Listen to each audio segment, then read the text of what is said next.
할렐루야. 네, 오늘은 요한복음 20장 19절에서 23절까지의 말씀으로 예수님이 여러분께 하신 부탁이라는 말씀으로 말씀의 은혜를 나누고자 합니다. 이 세상적으로 성공한 사람, 또 신앙적으로 하나님 앞에서 열매 맺는 사람이 가지고 있는 공통점이 하나가 있습니다. 그 공통점이 무엇이냐면, 그 공통점은 자기가 인생에 대해서 그냥 흘러가는 대로 살고 그냥 거저 성공하기를 바라는 게 아니라 어떠한 목적이 있고 목표가 분명히 있고 거기에 대한 삶의 책임과 열심을 내는 사람이 세상에서도 성공하고 신앙에서도 열매를 맺게 됩니다. 그냥 이루어지는 게 아니다라는 거예요. 우리가 살아가면서 똑같이 힘들고 어렵고 고통스러운 삶이 우리들에게 있지만, 그럼에도 불구하고 삶의 목표를 분명하게 정하면 거기에 애쓰는, 그리고 그것에 애쓰는 사람들은 거기에 대한 열매와 성공을 거둔다라는 겁니다. 물론 그렇지 않는 사람도 있죠. 그러나 그렇지 않은 사람, 곧 벼랑간 갑자기 이루어진 성공, 이런 것들은 대부분 타락으로 이루어질 때가 많습니다. 분명한 목표와 거기에 대한 책임이 있어야 된다는 거예요. 왜냐하면 살아가는 모든 사람의 삶은 누구나 다 똑같습니다.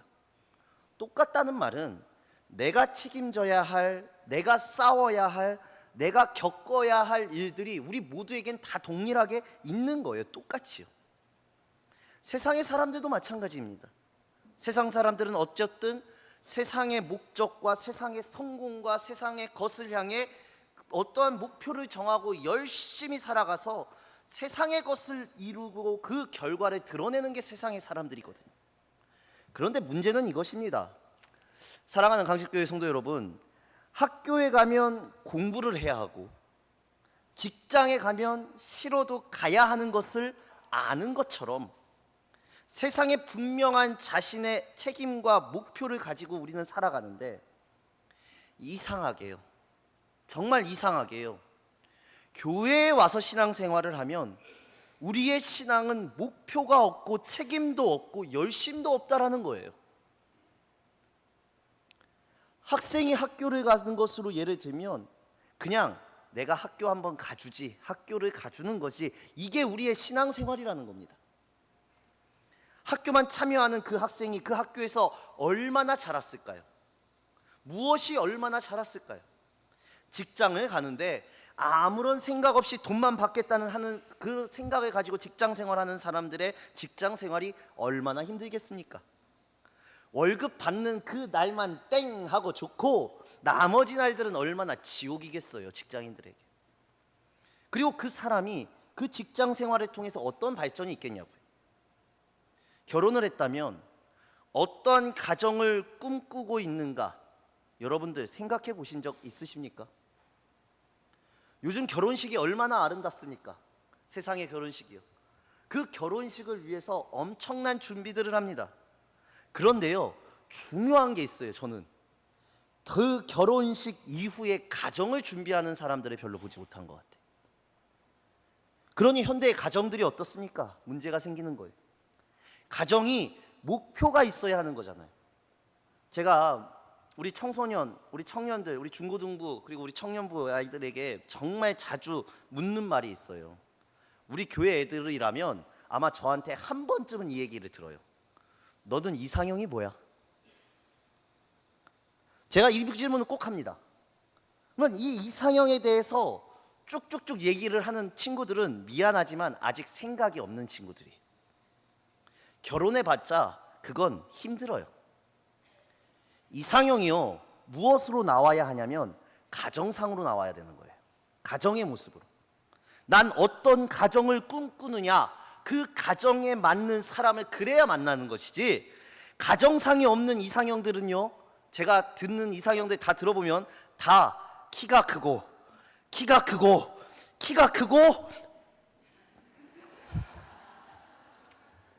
돈 많이 벌고 좋은 직장 가고, 그 좋은 것만 다 말하니까, 아니 그런 사람이 어디 있어요. 그렇게 키 큰 사람만 있으면 저 같은 사람 어떻게 살아요? 없는 거예요. 그런데 우리 신앙생활이 이렇다고요. 우리 신앙생활이요. 여러분 오늘 예배하러 오셨습니다. 왜 오셨나요? 직장을 갈 때 어디까지 올라가는 목표를 가지고 어떻게 해야 할지, 그런 것을 가지고 있는 사람은 직장 생활을 어떻게 해야 할지 너무나 잘 알아요. 목표가 있으니까요. 가정을 어떻게 꿈꾼다고 한다면 나의 가정에서의 나의 위치가 정확하게 나와요. 가정의 세팅도 마찬가지예요. 자기가 어떤 목표를 가졌냐에 따라서 모든 게 다 바뀌는데, 희한하게도 교회만 오면 그 목표가 없어요. 그냥 예배 드리고 가요. 직장 갔다가 퇴근하고 가고, 학교 갔다가 참고 학교 끝나면 가는 거예요. 우리 신앙생활이 이렇게 되니 신앙에 어떤 힘이 있고 어떤 목표가 있겠고 어떤 자람이 있으며 어떤 싸움이 있겠습니까, 여러분? 그래서 우리가 힘이 없는 거예요. 교회만 거쳐가니까요. 제가 제자 교육을 할 때 꼭 묻는 질문이 하나 또 있는데, 무엇이냐면, 저는 모든 제자 교육을 받는 분들한테 이 질문을 꼭 합니다. 당신은 사역자입니까? 라는 질문을 해요. 그러면 많은 분들이 이렇게 생각하세요. 사역자? 그 사역자는 목사님이나 뭐 선교사님, 이런 분들은 사역자지. 그러니까 나는 사역자는 아니야. 이런 분들만 사역자인 줄 아세요. 그게 아니에요.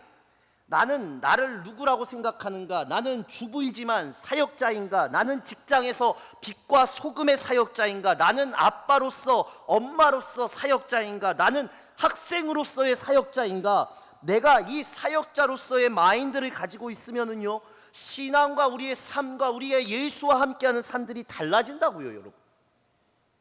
그 주부로서의 사역을 잘한 사람이 누굽니까? 성경에서 그대로 얘기하거든요. 한나예요, 한나.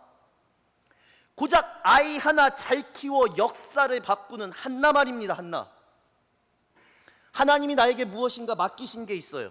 그 맡기신 것에 대한 마인드를 가지고 사역자의 마인드가 있다면, 내가 지금 속해 있는 곳은 하나님께 가지고 갈 나의 상급이 되고요, 내가 하나님께 드려야 할 사명지가 되는 거예요.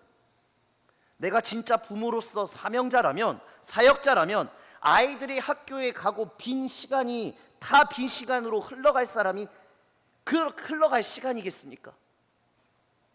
그때가 가족을 위해, 아이를 위해 기도할 시간이고 말씀을 볼 시간이고 그런 만남이 있을 시간 아니겠습니까? 세상의 사람들이라 자기 것에 대한 목표는 세상 사람들은 다 가지고 있지만, 예수 믿는 사람이라는 목표, 그 목표가 여러분 무엇이냐고요? 예수 믿냐 안 믿냐 이걸 얘기하는 게 아니라, 내가 살아가는 모든 곳은 여러분 만만치 않은 세상이거든요. 세상에 어려움이 있잖아요. 그러면 이 어려움을 왜 감당해야 되냐고요? 왜 힘들어도 하나님의 말씀은, 교회에서는 힘들어도 서라고 얘기하냐고요? 이것은 내가 하나님 앞에 부르심을 받은 사역의 목표가 분명하기 때문에 걸어갈 수 있다라는 거 얘기하는 거예요. 가정이 그렇고 직장이 그렇고 삶이 그런 겁니다. 내가 살아갈 이유가 여기 있어요. 내가 나를 누구라고 생각하느냐, 내가 나라는 존재가 어떠한 존재이고 어떠한 사역자이라고 생각하느냐가 정말 중요하다고요. 나는 이 땅 가운데 세상의 빛과 소금으로 하나님이 나에게 맡겨주신 것이 있다라는 개념을 가지고 있는 분들은, 그런 사람들은 신앙생활을 어떻게 바뀌냐면, 세상에 싸우러 나아가기 때문에 하나님 앞에 나와서 예배할 이유가 있고, 기도할 이유가 있고, 은혜를 구할 이유가 있는 거예요. 그런데 이게 없으니까 예배할 이유가 없고, 기도할 이유가 없고, 살아갈 이유가 없는 거예요. 그러니 그냥 목표도 없이 왔다 갔다 하는 뜨내기가 되고, 그것으로 감각을 잃어버리고, 그리고 나서 뭐라고 우리가 얘기하냐? 하나님이 나한테 도대체 해준 게 뭐가 있어? 내 신앙은 왜 이런 모양이지?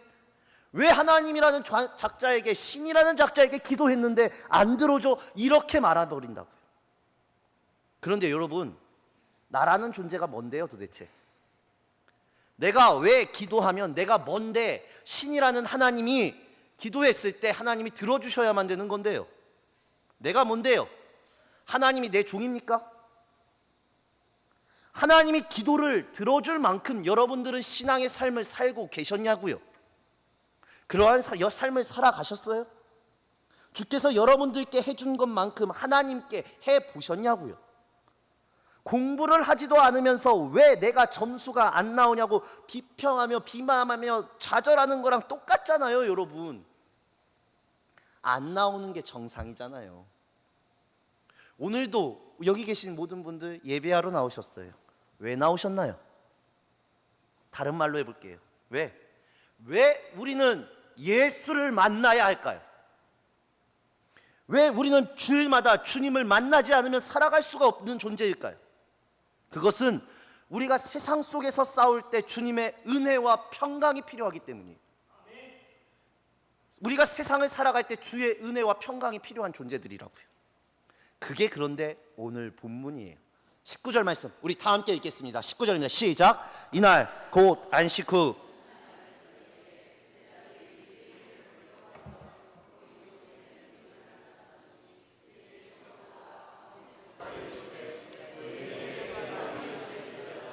아멘. 자, 이날 곧 안식 후 첫날 저녁 때에 제자들이 유대인을 두려워하여 모인 곳에 모든 문들을 닫았어요. 완전히 자신 제자들은 두려움에 떨고 있는 상태에서 모든 문을 막아 아무도 못 들어오게 막았는데 주님께서 이 공간에 들어오셨대요. 이것은 주님은 공간을 초월하신 거죠. 그런데 이날이 언제냐면 안식 후 첫날이래요. 여러분, 안식 후 첫날은 어떤 날입니까? 이른 아침이 되었어요. 여인들이 예수님의 시신에 향품을 바르기 위해서 누가 이 돌문을, 예수님의 돌문을 우리를 위해서 옮겨줄까 고민하면서 걸어간 새날 새벽, 그날 아침이 바로 이날이에요. 그런데 예수님은 이미 부활해 계셨어요. 돌문을 활짝 열려 있었어요. 그리고 마리아를 만나셔서 마리아에게 말하세요. 제자들에게 알려라. 그 말을 마리아가 했고 그 말을 듣자 제자들은 덜덜덜 떨며 문을 다 닫고 가로막고 있었다고요.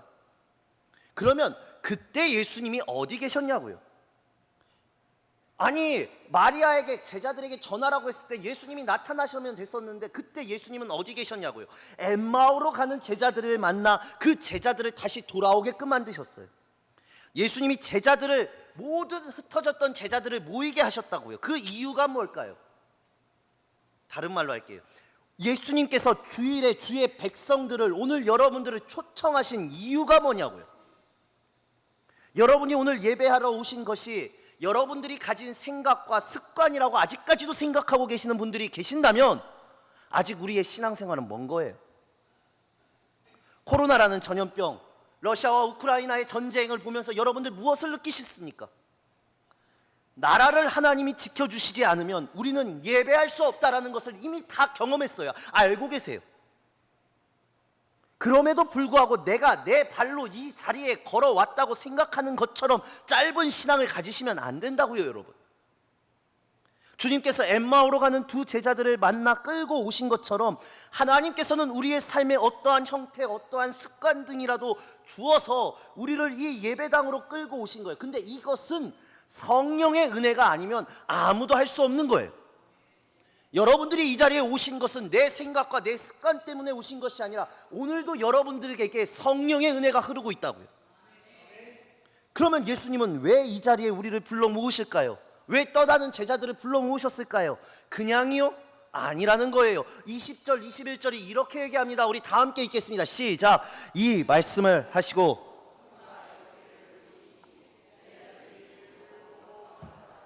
예수께서 또 이르시되 평강이 있을지어다. 아버지께서 나를 보내신 것 같이 나도 너희를 보내노라. 아멘. 이것 때문에 보내신 거예요. 여러분들을요. 보내신 것, 보내심을 받은 자, 사도와 같은 어근을 써요. 예수님이라는 존재는 하나님께 이 땅에 보내심을 받은 자가 예수님이에요. 그리고 예수님은 그 제자들을 3년간 길러서 똑같이 하나님이 예수님 자신을 보내신 것처럼 예수님도 우리를, 사도들을 보내심을 받은 자로 이제 보내려고 하는 거예요. 그래서 초청하세요. 그 전에 주님이 이렇게 말씀하세요. 너희에게 평강이 있을지어다. 자, 여러분, 제가 옛날에 평강에 대해서도 여러 번 설명을 했었는데, 평강이라는 단어는 은혜와 동전의 양면의 단어예요. 은혜. 뭐냐? 평강을 가진 자는 이미 하나님의 은혜를 받아서 아는 자들이에요. 반대로 하나님의 은혜가 내 삶에 임하면 평강이 임하여지는 거예요. 지금 제자들이 두려워하고 있습니다. 두려워 떨고 있습니다. 근데 주님께서 뭐라고 하십니까? 너희에게 평강이 있을지어다. 이것은 하나님이 여러분들께 주신 은혜입니다. 하나님이 함께 하시면 나타나는 현상 중에 하나예요. 그러니까 여러분이 은혜 받았어 라고 하시는 것은, 그리고 지금 느끼시는 것은, 여러분이 세상적인 불안이 있지만 예수로 말미암는 평강이 있어야 한다라는 것입니다. 은혜는 하나님께로부터 오는 것이기 때문에 다시 하나님을 붙잡는 싸움을 하셔야 된다는 거예요. 그런데 세상적인 평안, 하나님께로부터 오는 평강이 아니라 세상적인 평안, 세상 사람들도 원하는 것, 그것을 우리가 쫓는 거 아니지 않습니까? 세상 사람들이 원하는 평강이 무엇입니까? 두 가지밖에 없어요. 세상에서 잘 되고 집안이 편한 것. 근데 이게 우리의 생각과 같지 않습니까, 여러분? 솔직히 안 그러세요? 여기에 교회가 없어요. 우리가 무너질 때 보면은요, 세상과 집안 이 두 가지만 붙잡을 때 무너지거든요. 교회가 없다고요. 교회가. 여러분, 만약 이 두 가지가 다라면 여러분들, 나는 세상 사람들과 다를 게 하나도 없는 존재예요. 이게 지금 여러분들의 평안의 전부라면, 세상적으로 잘 되고 가정이 평안하면 평안하다라고 생각하는 건 세상의 평강이라고요. 그런데 성경이 말하는 평강은 이게 아니에요. 지난주에 있어서 제가 여러분들께 이 말씀을 다시 한번 드립니다. 요한복음 16장 33절입니다. 우리 화면을 보면서 다 함께 읽겠습니다. 시작. 이것을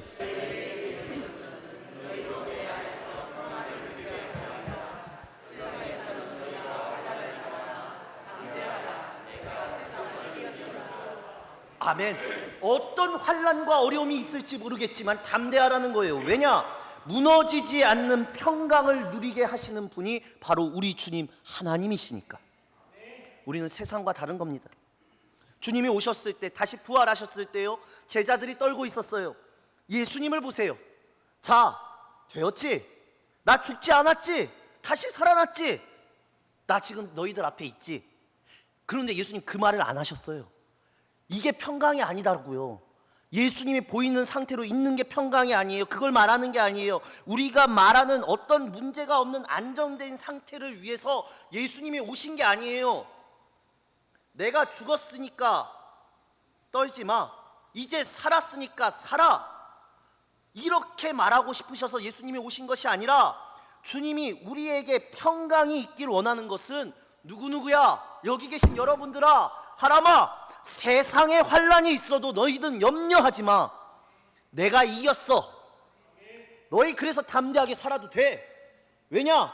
하나님이 나를 보내신 것 같이 나도 너희를 보낼 곳이 있기에, 너희는 갈 곳이 있는 사람들이기에, 너희는 내가 맡긴 게 있는 사람들이기에, 그래서 내가 너희들에게 평강을 주는 거야. 은혜를 주는 거야. 세상이 알지 못하는, 세상이 알 수도 없는 평강과 은혜를 내가 너희들에게 주는 거야. 예수님 지금 이 말씀과 이 부탁을 하고 계시는 거예요. 22절 보세요. 우리 다 함께 읽겠습니다. 오늘 본문 22절 같이 읽겠습니다. 시작. 이 말씀을 하시고. 아멘. 이 말씀 뭐냐? 오늘 성령이 너희에게 임하는 것을 너희가 거절하지 말라는 거예요. 이 표현이 중요하거든요. 예수님께서 왜 이 시기에 앞에 보시면 숨을 내쉬면서 얘기하세요.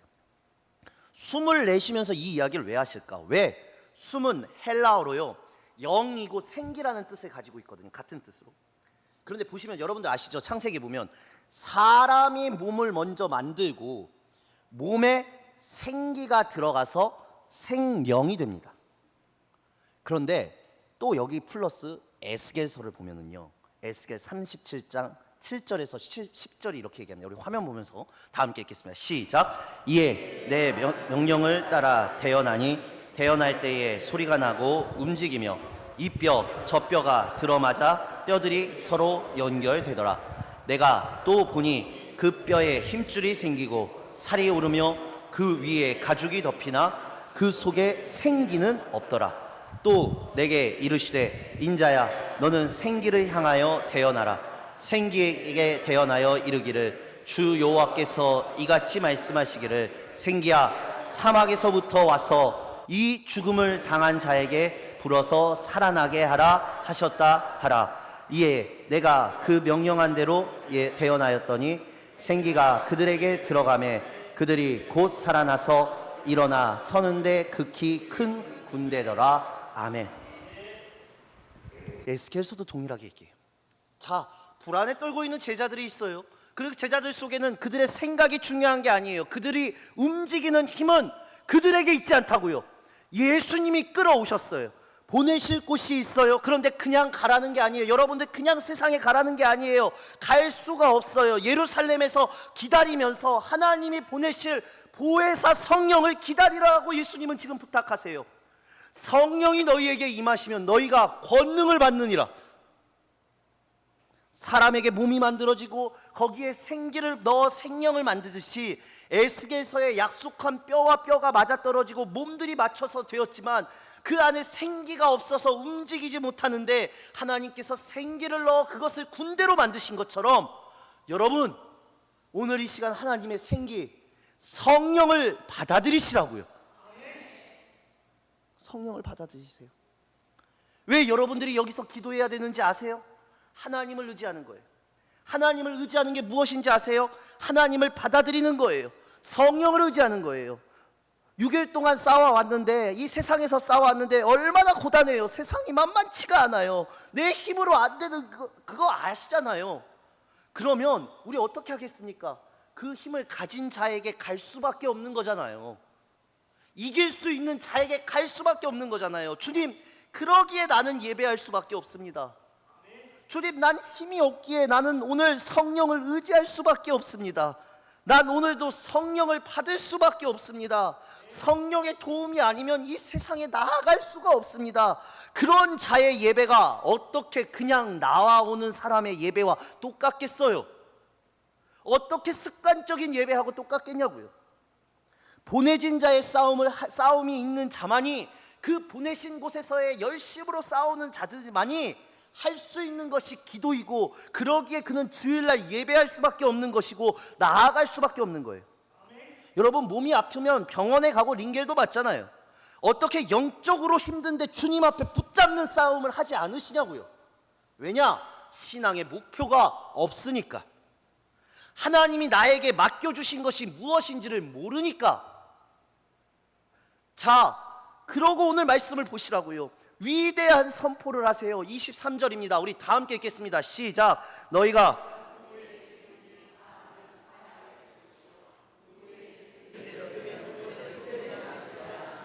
아멘.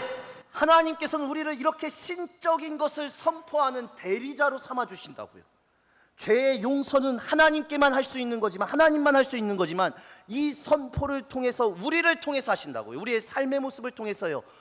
우리를 이렇게 만드신다고요. 이 말씀을 동일하게 마태복음 18장 18절에도 이렇게 얘기하세요. 우리 화면을 보면서 다 함께 읽겠습니다. 진실로 너희에게 이르노니 무엇이든지 너희가 땅에서 매면 하늘에서도 매일 것이요 무엇이든지 땅에서 풀면 하늘에서도 풀리라. 아멘.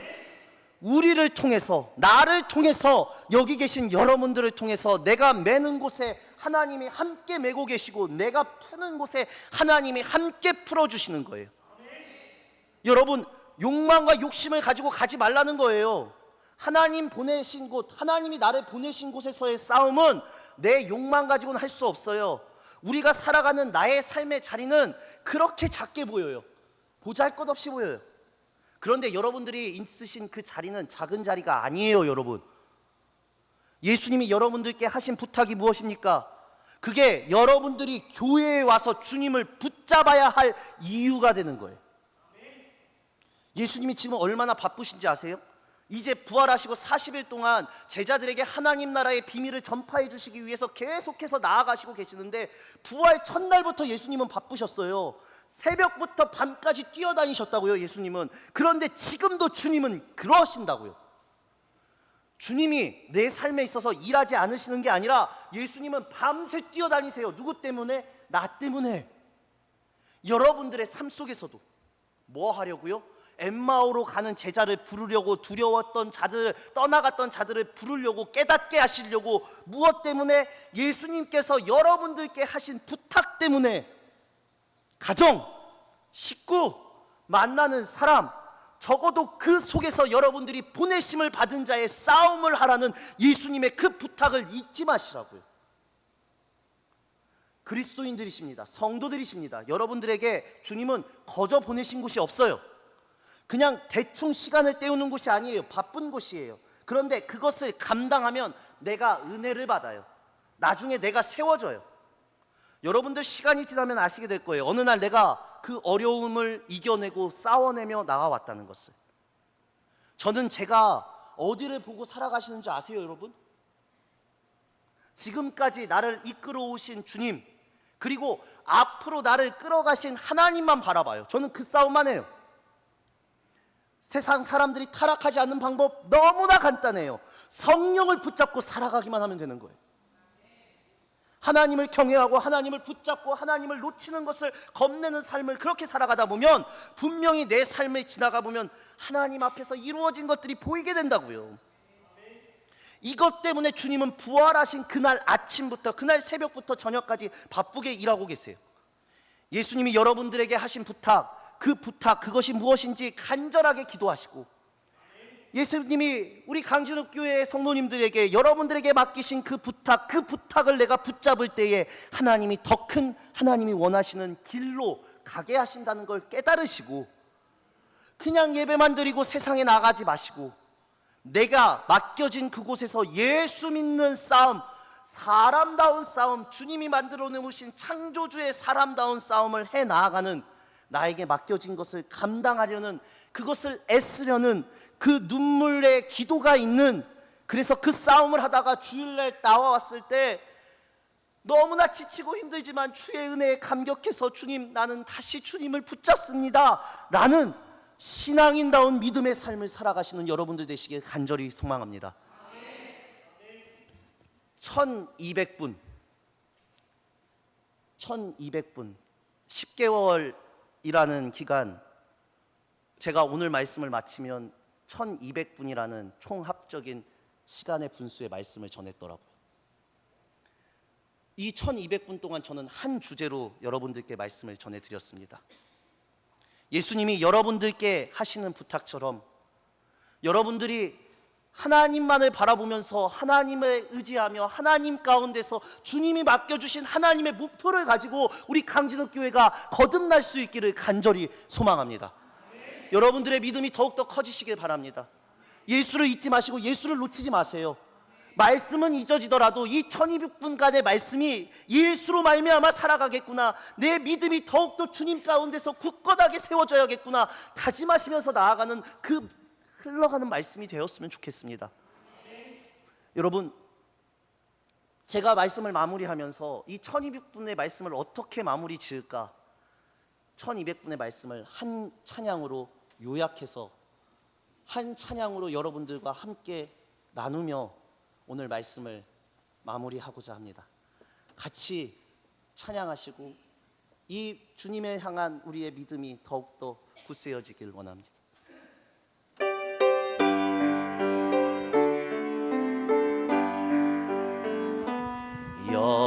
여기에 모인 우리 주의 은총 받은 자여라. 주께서 이 자리에 함께 계심을 아노라. 언제나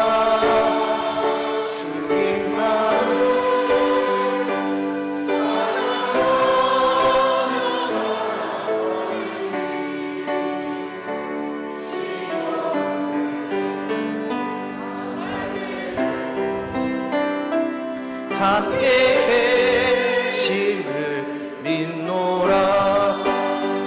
이 믿음 거세요.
마지막 3절 고백합시다. 여기에 모인 우리 사랑하는 주의 자녀라, 주께서 뜻하신 바 우릴 통해 펼치신다. 고통과 슬픔 중에 더욱 주님 의지하오니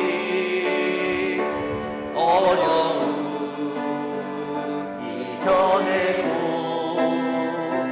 주님 더욱 찬양하라. 이 믿음 더욱 굳세라. 주가 지켜주신다. 어두운 밤에도 주의 발을 인도하. 우리 마지막으로 고백합시다. 이 믿음 더욱 굳세라. 이 믿음 더욱 굳세라. 주가 지켜주신다. 어두운 밤에도 주의 발을 인도하여 주신다. 기도하시겠습니다.